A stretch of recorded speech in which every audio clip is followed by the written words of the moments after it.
ठीक है। चलो आज मैं स्टार्ट कर रही हूँ तुम्हारा मोस्ट इम्पॉर्टेंट टॉपिक।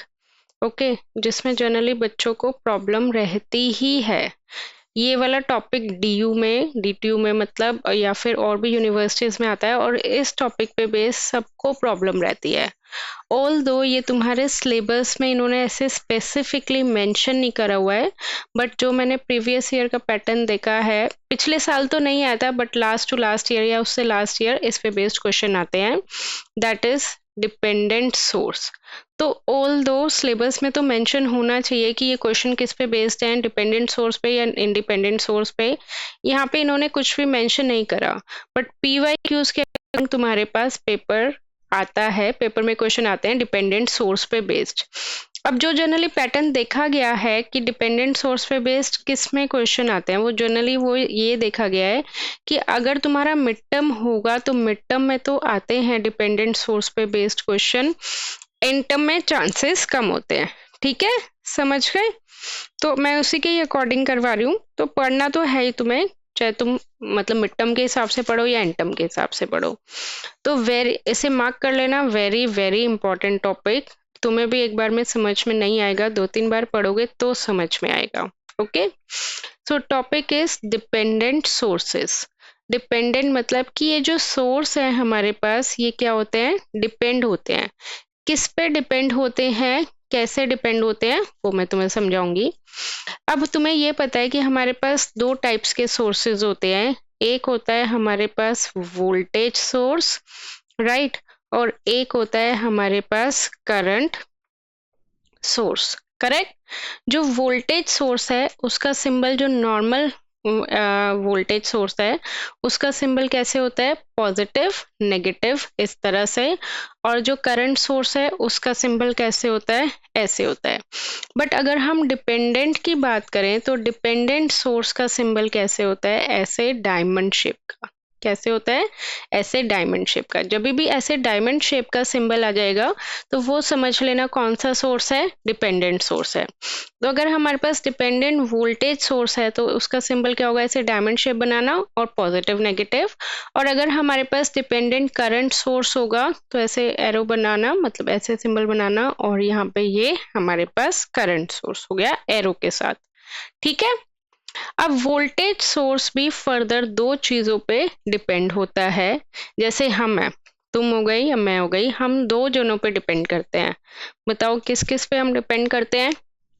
हम दो जनों पे किस पे डिपेंड करते हैं? हम अपनी मम्मी पे डिपेंड करते हैं और हम अपने पापा पे डिपेंड करते हैं। राइट? होता है ना कि अगर खाना वाना चाहिए, कुछ ऐसी चीज चाहिए तो मम्मी के पास जाते हैं, पैसे चाहिए तो पापा के पास, या वाइस वर्सा, कुछ भी हो सकता है। तो बट हम दोनों टोटली, मतलब हम लोग इन दोनों पे टोटली डिपेंडेंट हैं। ठीक है? तो इसी तरह ये भी डिपेंडेंट है। किस पे डिपेंडेंट है? या तो वोल्टेज पे डिपेंड होगा या फिर करंट पे डिपेंड होगा। जैसे हम मम्मी और पापा पे डिपेंड है, ऐसे ही वोल्टेज और करंट पे डिपेंडेंट हो गए। ठीक है, ये चीज क्लियर है? पहले ये बताओ, बोलो, क्लियर है यहाँ तक? अब इसके बाद देखो, ये हमारे पास ये डिपेंडेंट है, तो ये किस पे डिपेंडेंट है? या तो ये होगा डिपेंडेंट वोल्टेज सोर्स, या फिर ये होगा जैसे 2Vx। अब ये किस पे डिपेंड कर रहा है? वोल्टेज पे डिपेंड कर रहा है। और अगर मान लो ये होगा 2Ix, तो ये किस पे डिपेंड कर रहा है? करंट पे डिपेंड कर रहा है। ठीक है? अब इसको नेमिंग कैसे करेंगे कि ये है कौन सा सोर्स? Voltage source. और ये डिपेंड किस पे कर रहा है? वोल्टेज पे डिपेंड कर रहा है। तो इस सोर्स का नाम हम रखेंगे वोल्टेज डिपेंडेंट वोल्टेज सोर्स। क्योंकि है कौन सा सोर्स? ये वोल्टेज सोर्स, और डिपेंड किस पे कर रहा है? वोल्टेज पे। तो शॉर्ट में हम उसे क्या बोल देते हैं? VDVS। VDVS का मतलब क्या है? Voltage dependent voltage source. ठीक है, क्या है? Voltage dependent voltage source. अब नेक्स्ट चीज आ जाएगी, इसका नाम क्या होगा? है कौन सा सोर्स? ये प्लस और माइनस है, तो कौन सा सोर्स हो गया? Voltage source. बट ये डिपेंड किस पे कर रहा है? करंट पे डिपेंड कर रहा है। तो ये हमारे पास कौन सा सोर्स हो गया? That is current dependent voltage source. और इसको हम किससे डिनोट करेंगे? CDVS से। Current dependent voltage source. Clear? ठीक है। अब इसी तरह ये वाला सोर्स भी दो चीजों पे डिपेंड है, वही है फिर से या तो करंट पे डिपेंड होगा या वोल्टेज पे डिपेंड होगा। मान लो मैंने यहाँ पे ले लिया 4Vx और यहाँ पे मैंने ले लिया 6Ix। अब देखो मैंने ये अलग अलग वैल्यूज क्यों ली, ये शो करने के लिए कि ये वैल्यूज कुछ भी हो सकती है, जरूरी नहीं ऐसे कुछ सेम हो। तो अब इसकी नेमिंग तुम लोग बताओगे मुझे क्या होगी।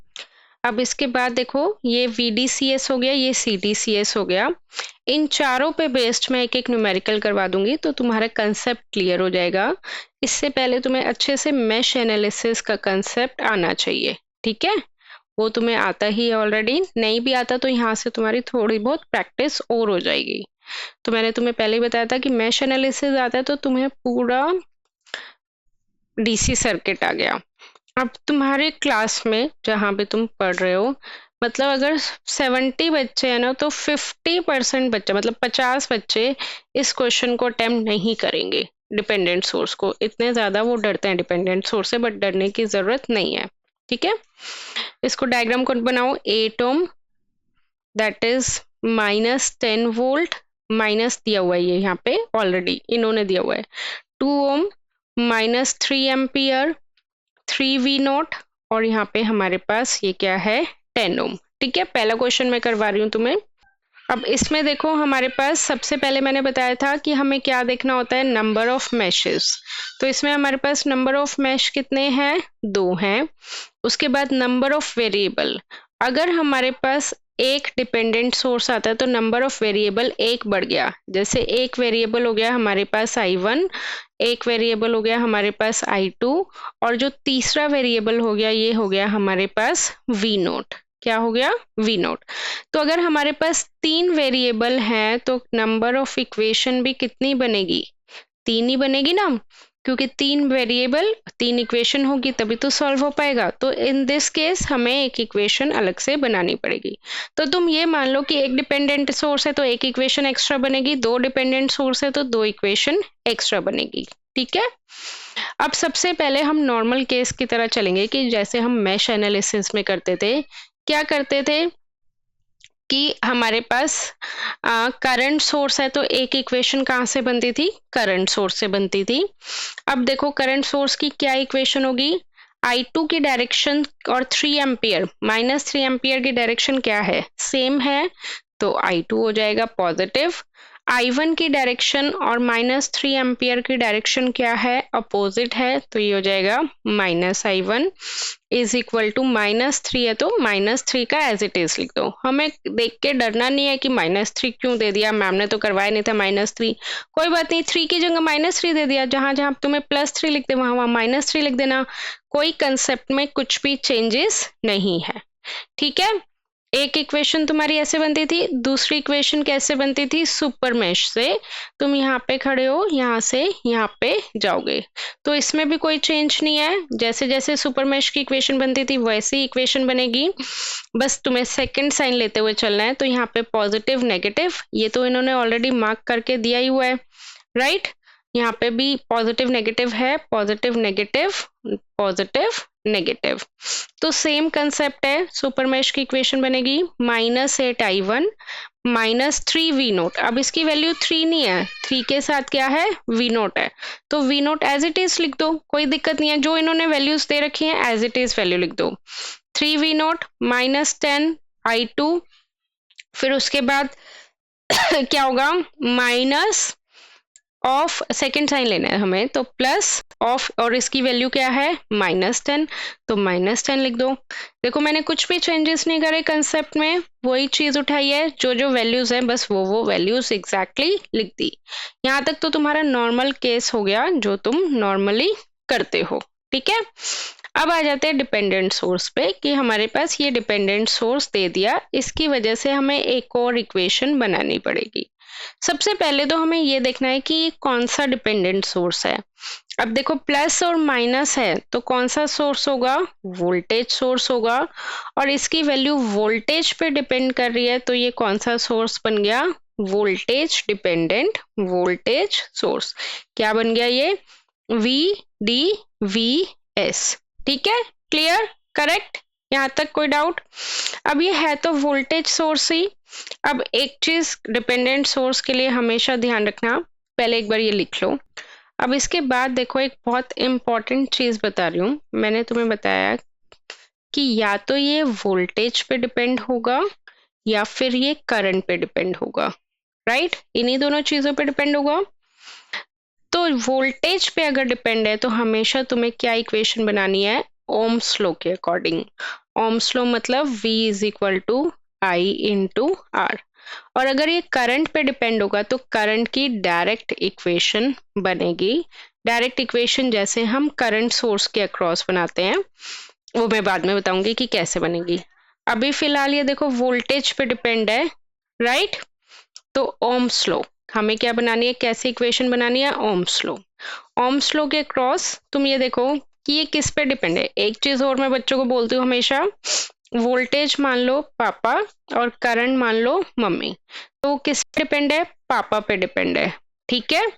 अब यहाँ पे आ जाओ, ये किस पे डिपेंड है? मम्मी पे या पापा पे? पापा पे डिपेंड है। तो ये क्या करेगा? अपने पापा को जाके ढूंढेगा। मैंने वी नोट नहीं मार्क करा, अच्छा ये वी नोट, सॉरी, मैं यहाँ पे और मार्क कर लो, ये रह गया था मुझसे।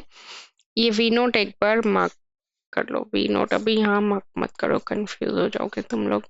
वी नोट यहाँ मार्क कर लो 10 ओम के क्रॉस, ठीक है? ये मैं भूल गई थी मार्क करना, वी नोट यहाँ मार्क कर लो। हाँ, तो मैं बता रही थी कि ये किस पे डिपेंड कर रहा है? अपने पापा पे डिपेंड कर रहा है। अब जब तुम्हें पापा पे डिपेंड करो तो क्या करोगे? अपने पापा को जाके ढूंढोगे ना। तो जहां पे तुम्हारे पापा होंगे वहां से तुम्हारी इक्वेशन बनेगी। 90% बच्चा क्या गलती करता है? यहीं से ही इक्वेशन बनानी शुरू कर देता है। 3V नोट जहां पे डिपेंडेंट सोर्स है, मैं फिर से बोल रही हूँ, वहां से इक्वेशन कभी नहीं बनती जहां पे डिपेंडेंट सोर्स है। वो उसको जाके ढूंढेगा। पापा पे डिपेंड है तो पापा को जाके ढूंढेगा, वहां से इक्वेशन बनेगी। और मम्मी पे डिपेंड है तो मम्मी को जाके ढूंढेगा, वहां से इक्वेशन बनेगी। क्लियर ये चीज कि डिपेंडेंट सोर्स से इक्वेशन नहीं बनेगी, वो जिस चीज पे डिपेंड है वो वहां पे जाओगे और वहां से इक्वेशन बनेगी। अब मैंने तुम्हें बताया इसके अक्रॉस क्या बनेगा हमारे पास? Ohm's law. तो ओम्स लॉ क्या कहता है? V is equal to I R. तो तुम्हें सिर्फ इस ग्रीन पोर्शन से इक्वेशन बनानी है। तो यहाँ पे V कितना हो जाएगा हमारे पास? V कितना हो जाएगा? V नोट हो जाएगा, इज इक्वल टू करंट कितना होगा हमारे पास? I2 हो जाएगा, क्योंकि 10 ओम में कितना करंट फ्लो कर रहा है? I2। और रेजिस्टेंस कितना होगा हमारे पास? 10 ओम। तो हमारे पास जो थर्ड इक्वेशन आनी थी वो क्या आ गई? V not is equal to 10I2। This is your third equation जो तुम्हारी डिपेंडेंट सोर्स से बनी है। फिर से बता रही हूँ मैं कि डिपेंडेंट सोर्स से इक्वेशन कैसे बनेगी? वहां से नहीं बनेगी, उसको जाके ढूंढोगे कि कहाँ पे किस पे डिपेंड है और वो कहाँ खड़ा है। फिर अगर वोल्टेज है तो ओम्स लॉ लगेगा, करंट सोर्स करंट पे डिपेंड है तो डायरेक्ट इक्वेशन से बनेगा। तो ओम्स लॉ के अकॉर्डिंग V इसमें कितना है? V नॉट है। रेजिस्टेंस कितना है? 10 ओम है। और 10 ओम में करंट कितनी फ्लो हो रही है? I2 फ्लो हो रही है। तो ये हमारा सिंपल बन गया। अब देखो तुम्हारी एक इक्वेशन ये हो गई सुपर मैश से, एक इक्वेशन ये हो गई तुम्हारे पास करंट सोर्स से। अब बाकी बची है डिपेंडेंट सोर्स से।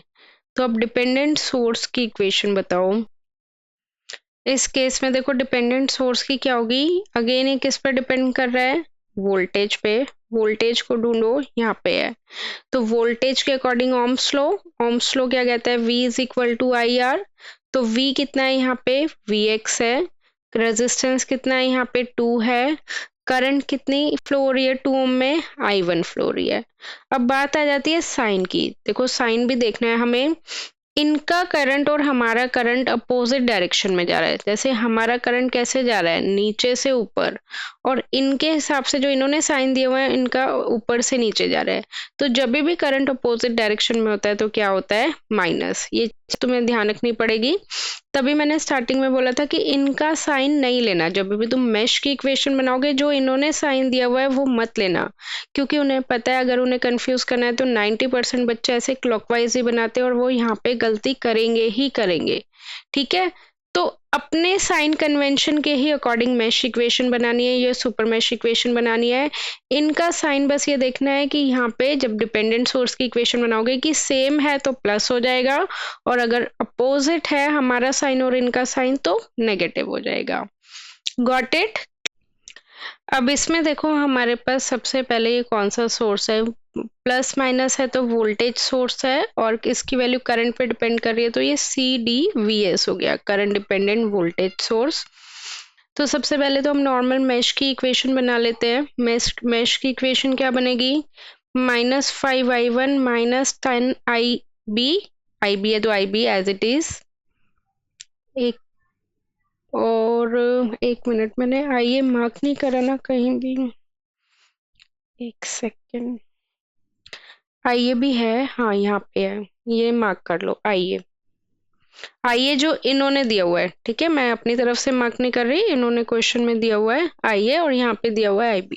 ओके, तो फिर से वही बात मैं कह रही हूँ कि इनकी नोटेशन नहीं लेनी, इनका कुछ भी नहीं लेना, जो हमने अपना I1 I2 लेते हैं वही लेना है एज इट इज। तो -5I1 -10IB, फिर उसके बाद कैसे लेते थे, -10I1 -I2 -5IA और +5 इज इक्वल टू 0। ये IB तो इसलिए लेना पड़ रहा है क्योंकि इनकी ये वैल्यूज ही है। इसी तरह सेकंड इक्वेशन बनेगी हमारे पास -5I2 -10 +5IA -10I2 -I1 is equal to 0। पहले तो ये बताओ ये दोनों इक्वेशन किसकी ठीक नहीं है। अब इसके बाद देखो कि ये किस पे डिपेंड है, करंट सोर्स। करंट सोर्स मतलब मम्मी मतलब कि मैंने बताया था कि डायरेक्ट इक्वेशन बनेगी, तो IB पे डिपेंड है, IB को ढूंढो जाके। IB कहाँ पे है, IB यहाँ पे है। अब IB देखो कॉर्नर ब्रांच में है या मिडल ब्रांच में है। अगर कॉर्नर ब्रांच में होता है तो सिंगल करंट फ्लो होता है, तुम्हें पता है, और अगर मिडल ब्रांच में होता है तो डबल करंट फ्लो होता है। तो कॉर्नर ब्रांच में है IB और सिंगल करंट फ्लो होगा। IB और I2 दोनों ही सेम डायरेक्शन में है, तो we can directly write down that IB is equal to I2। ये बन गई तुम्हारी थर्ड इक्वेशन। इसी तरह अब मुझे फोर्थ इक्वेशन बताओ, ये किस पे डिपेंड है, IA अगेन मम्मी पे, तो मम्मी को ढूंढो, IA यहाँ पे, राइट।